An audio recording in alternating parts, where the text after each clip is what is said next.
What's up, guys? Before I start this overview of my 2016 Mazda ND, I want to just go over this car that I have right now that I had for 12 years. Just a quick little 30-second, 40-second overview of this car. So this is my 2008 Volkswagen Rabbit that I've had for like 12 years.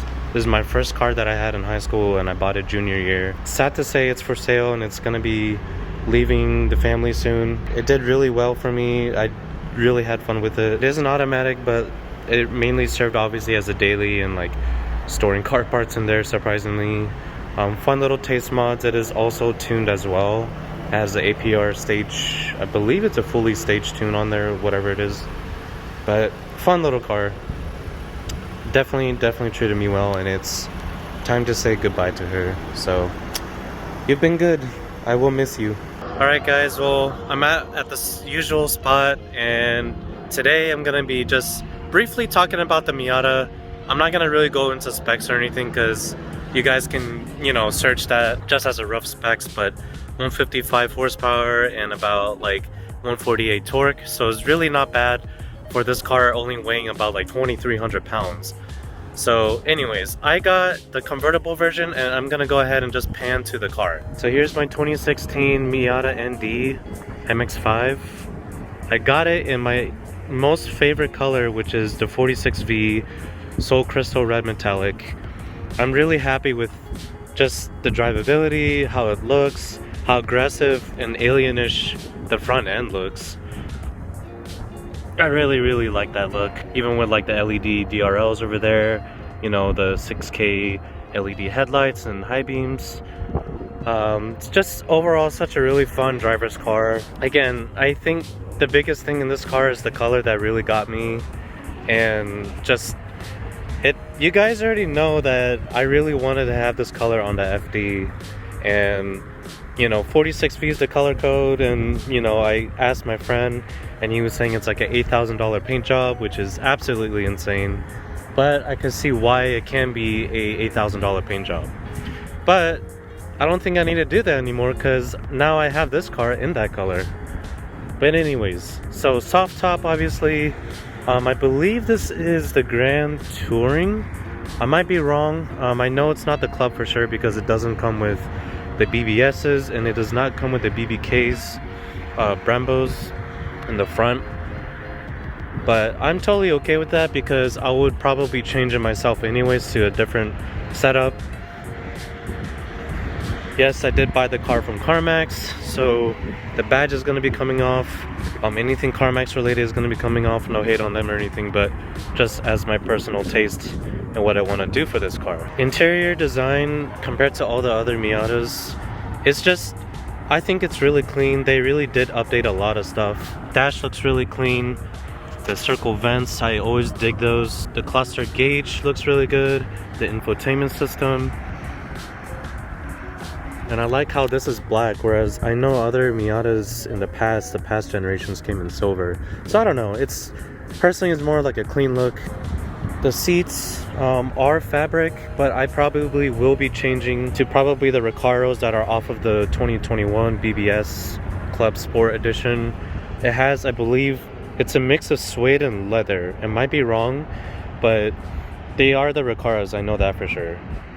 Integrated speakers in the seats. 6-speed transmission, which is butter smooth by the way, and every shift that I do is just, it feels flawless, like there's no hassle whatsoever. The only couple things that are flawed on this car, so this was a lease car in the past. I don't know what this is, but it's smooth, so it's not like, I don't feel the damage, but obviously it's there, so I don't really know exactly what the last owner did to this car as far as the screen. And then you got your glove compartment, which usually would be there underneath here, but I guess for Miatas, I don't know, they put it over here.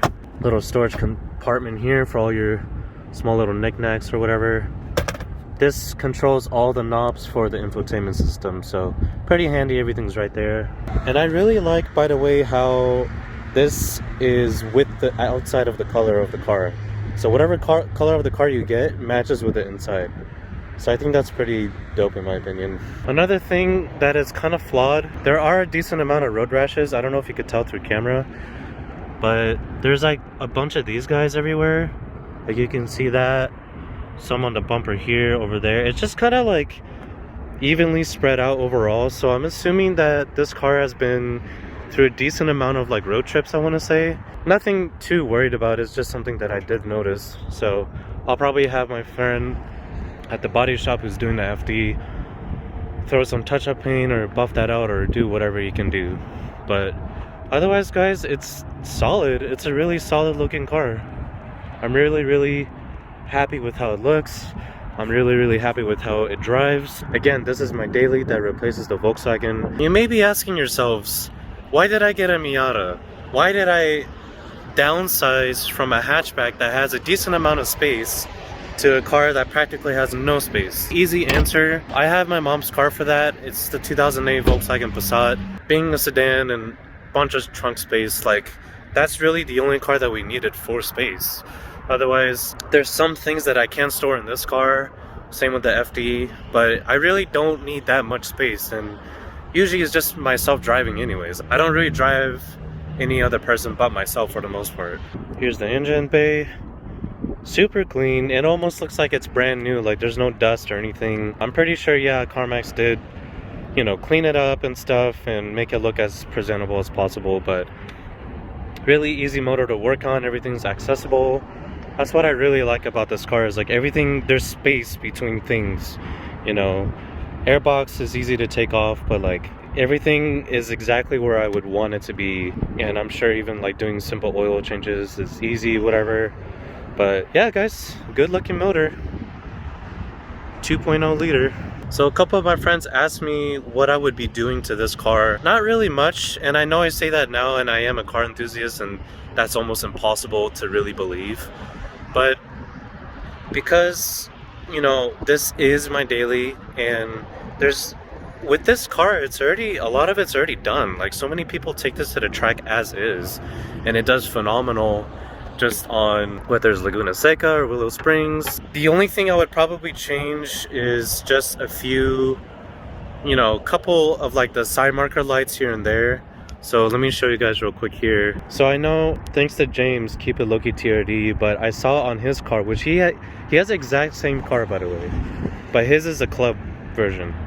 But anyways, he changed out this and the back one here to like this light that it almost looks like a LED bar that curves. I don't really know the exact name of it, but if you guys have NDs, you guys know what I'm talking about for the most part. Just subtle things here and there. Probably change the dome light or map light, whatever, to LEDs. The license plate light, if it's not white already, to LEDs. There is like a signal light that it's, I forgot, I don't even know the name now, but it's pretty much like, it goes in like one directional path of line. If you guys know what I'm talking about, that's probably something I'm gonna be doing as well. Changing the reverse light to white, probably throwing a racing beat exhaust on it because I do want some volume on this car, at least to hear my gear changes and everything. Yeah, besides that, wheels I might change, but that's not really something that's like I must do that right now kind of thing. It's just like along the way I'll probably think about doing it or do it eventually. Change some of the trims from the Grand Touring to the Club, which is, I believe, in gloss black, or I could just have these painted, so really doesn't matter. But yeah, guys, I mean, for the most part, this car is already done. I don't really need to do much anymore. It's a perfect daily as it is. It does wonderful on gas mileage. I've been driving this thing for 3 days just around town, and I still have a full tank of gas, and I've been kind of mobbing it just to see how the power is, and it's still on a full tank of gas. So all in all, guys, I'm just really impressed with this car. And so I did want to have an RF originally, which is the hardtop, and it has a Targa top roof in the middle that comes out. I did want to get that, but because of my budget, this was the best thing I could get. And really, you know, I have no regrets with the soft top because, you know, it is 100 pounds lighter compared to the RF, but, you know, being able to just experience the whole I guess, environment or atmosphere of the world, whatever, when you're driving is a whole different feeling. And I'm sure the RF, you know, would give something like that or similar to that. But really, like, no regrets on getting the soft top, guys, at all. Alright guys, well that's pretty much it. I know I skipped a lot of the details, but I just mainly wanted to show you guys I finally got an ND Miata 2016. Again, super stoked on it. But whatever updates that I'm gonna be doing to this car, I will be vlogging this car every now and then with like new stuff that I put on. But for the most part, obviously, it's gonna be FD content. But otherwise, guys, that's pretty much it. I'm just happy to share this with you guys. I will catch you guys later, and we'll keep you guys updated as always. See ya.